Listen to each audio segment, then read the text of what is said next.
একজন পলিটিক্যাল মানুষ যদি যাদেরকে নিষিদ্ধ ঘোষিত হয়েছে তারা যদি বলে আমি সাধারণ আইনজীবী, তাহলে আপনি কি বলবেন? এটা নির্বাচন কমিশনকে বিএনপি জামাতপন্থী আইনজীবীরা পোস্ট দিচ্ছে আমাদেরকে ফর্ম না দেওয়ার জন্য, সাধারণ আইনজীবীদেরকে বা যারা স্বতন্ত্র প্রার্থী তাদেরকে ফর্ম না দেওয়ার জন্য পুশ করতেছে।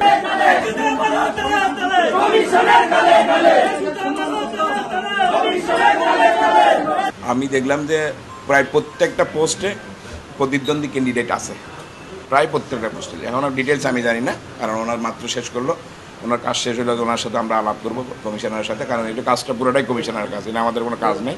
আর আমার কাছে অন্য কোনো অভিযোগ আসে না, যে কথা বলছে সেটা অভিযোগ আসে না। একটা অভিযোগ আসছে, একটা অ্যাডভোকেট মমিন নামে একজন লয়ার, ওনাকে মারছে, ওনার হাত ছিঁড়ে ফেলছে। মোমেনুল হক উনি একটা অভিযোগ করছে, ওনাকে মারছে, এইভাবে একটা দরখাস্ত দিয়েছে, সেটা আমি বাকিটা দেখছি, এটাই বিষয়। আর যেটা বলছেন যে বাধা দিছে বা এরকম কথা, এই কথাটা আমার কাছে এখনও পর্যন্ত কোনো অভিযোগ আসেনি। যেটা যদি কেউ বলে থাকে সেটা আমি দেখিনি। আমরা যেটা দেখলাম মোবাইলে আমি কিছু দেখছি যে এটা যেমন আওয়ামী লীগের দক্ষিণ জেলা আওয়ামী লীগের বর্তমানে যেটা নিষিদ্ধ ঘোষিত পার্টি আওয়ামী লীগের বন বিষয়ক সম্ভবত আব্দুর রশিদ সাহেব, আমি আব্দুর রশিদ সাহেবকে দেখলাম যে পার্টি গভর্নমেন্ট অলরেডি নিষিদ্ধ করেছেন, তো সেই পার্টির কেউ তো নমিনেশন দেওয়ার সুযোগ নেই।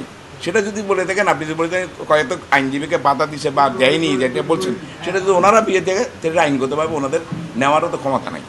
তো গভর্নমেন্ট নিষিদ্ধ দল, আমি কি সিদ্ধ করার কোনো ক্ষমতা রাখি? আর মোরওভার আমার কাছে টিন নাও, আমি তো বারেই আছি, এই পর্যন্ত আমি সারাক্ষণই আছি, এই পর্যন্ত একবারের জন্য কোনো অভিযোগ কেউ নিয়ে আসেনি। 11 দলে তারা এরা নমিনেশন জমা দিল কীভাবে, নমিনেশন নিল কীভাবে? নিতে হওয়ার জন্য ঢুকতে হয়েছে, দেওয়ার জন্যও ঢুকতে হয়েছে। তাহলে আপনি যদি বলেন বন্ধ থাকে, এটা তো ঠিক না। আমার লাইব্রেরি অলওয়েজ বন্ধ থাকে, কারণ এটা সেন্ট্রাল এসি, এই রুমটা বন্ধই থাকে। আর ওখানে কারা ঢুকবে না ঢুকবে সেটা নির্ধারণ করবে নির্বাচন কমিশন, আমি নয়। বার কিন্তু ওটার তো ক্ষমতা নেই। ইলেকশনের ক্ষেত্রে বারের কোনো ক্ষমতা নেই। আমরা দেখি যে ইলেকশনের ব্যাপারে যদি কেউ কোনো এক্সট্রা কোনো কাজ করে থাকে সেটার ব্যাপারে আমরা অবশ্যই দেখবো, সেটা আমার কাছে অভিযোগ আসলে। একজন সাধারণ আইনজীবীকে যার কোনো রাজনৈতিক পরিচয় থাকবে না, উনি হবেন সাধারণ আইনজীবী। একজন চিহ্নিত গভর্নমেন্ট নির্ধারিত যে আইনে স্পেসিফিক করে দেওয়া হচ্ছে আওয়ামী লীগ, অঙ্গ সংগঠন, সহযোগী সংগঠন, সমস্ত কর্মকাণ্ড নিষিদ্ধ। সেই নিষিদ্ধ পার্টি যদি আমি বলে যে আমি সাধারণ মানুষ, সাধারণ আইনজীবী, এটা বললে কি সাধারণ লয়াররা বা আমি কাউকে মেনে নিব? আমরা কেউ আইনজীবী হিসেবে সে আমার বারের আইনজীবী, সে কোন পার্টি করে সেটা আমার দেখার বিষয় নয়। এজ এ লয়ার হিসেবে 10,500 লয়ার আছে চিটাং বারে, 10,500 লয়ার কেউ যদি কারো ব্যক্তিগত বিশেষ করে লিগেল কাজে কেউ যদি বাধা দেয়, সেটা দেখার দায়িত্ব আমার মানে সেকেন্ডারি হিসেবে অবশ্যই আমি দেখবো, এটা আমার বার পুরাটাই দেখবে এটা। বাট কেউ রাজনৈতিক পরিচয়ে কোনো কর্মকাণ্ড করে, সেই কর্মকাণ্ড নিষিদ্ধ থাকে, সেটা এর জন্য একটা স্পেসিফিক একটা আলাদা প্রতিষ্ঠান আছে। আলাদা প্রতিষ্ঠান কি? সেই বর্তমানে ইলেকশন কমিশন করবে, সেটা বার করবে না।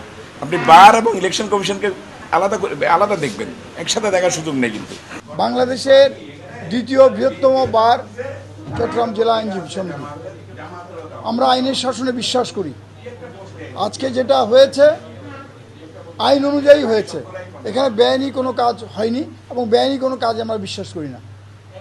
দেশের প্রচলিত আইন অনুযায়ী আওয়ামী লীগ তার অঙ্গ সংগঠনের কার্যাবলী এখন নিষিদ্ধ।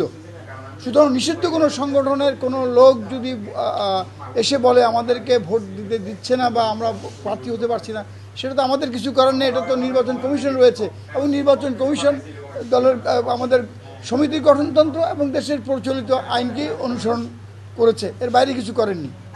শুনেন, এটা আমরা উদারতা পরিচয় দিয়েছি। আমরা আইনজীবী, আমরা সহ অবস্থানে বিশ্বাস করি, আমরা আইনের শাসনে বিশ্বাস করি। আপনারা জানেন এই ঐতিহ্যবাহী আইনজীবী সমিতিকে তারা কলঙ্কিত করেছে একটা গোষ্ঠী।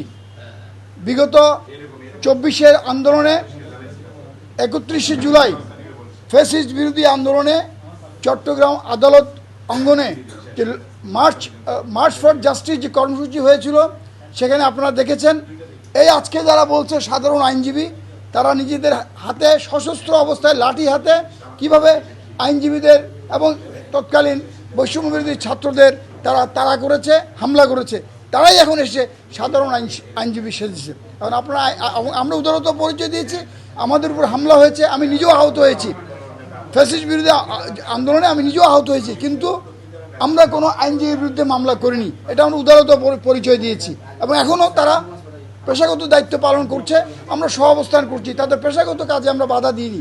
যেহেতু দেশের প্রচলিত আইন অনুযায়ী তাদের রাজনৈতিক কর্মকাণ্ড নিষিদ্ধ, সেই তো তাদের রাজনৈতিক কর্মকাণ্ডের ক্ষেত্রে সাধারণ আইনজীবীদের বাধার সম্মুখীন হয়েছে। এটাই আমরা স্লোগানের পর স্লোগান ধরছি, অনুরোধের পর অনুরোধ করেছি, তারা দরজা খুলছে না। ঢুকার পরে দেখা যাচ্ছে আর গলা ধাক্কা দিয়ে বাইর করে ফেলাইয়ে, আর কমিশন ব্যাপার দিবেল না ওদের, জমা দিবেল না ওদের।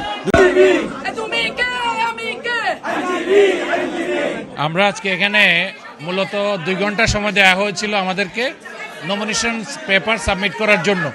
তা আমরা আমাদের আইনজীবীদের, সাধারণ আইনজীবীদের সমর্থিত যে প্যানেল, রশিদ জাভেদ, মাহতাব, এই পরিষদের সবাই আসছি আমাদের নমিনেশন পেপার দাখিল করার জন্য। তো খুবই দুঃখজনক যে এখন আমাদেরকে ওখানে ঢুকতে দিচ্ছে না, যে টেবিলে গিয়ে আমরা নমিনেশন পেপার জমা দিব, যাদের কাছে জমা দিব দেখেন দরজাটা বন্ধ করে রাখছে। অন্যান্য প্যানেলের খবর আমাদের কাছে আসে নাই। আমরা যারা সাধারণ আইনজীবীদের যে প্যানেল, যেটার একজনকেও নমিনেশন পেপার নিতে দেয়নি, এবং চট্টগ্রাম বারের 135 বছর ইতিহাসে এই গতবার আর এইবার এই কাজগুলো হচ্ছে। অবশ্যই ওদেরকে প্রাধান্য দিচ্ছে, বিএনপি জামাতকে প্রাধান্য দিচ্ছেন, ওদেরকে ফরম দিচ্ছে না, আমাদেরকে তো ফরম দিচ্ছে না। আমরা স্বতন্ত্র গেছিলাম, আমাদেরকে ফরম দিচ্ছে না। আমাদের ভোটাধিকার ফেরত চাচ্ছি। আর কথা হচ্ছে একটা, যদি নির্বাচন, এখানে একটা নির্বাচনের মাধ্যমে সরকার এসেছে,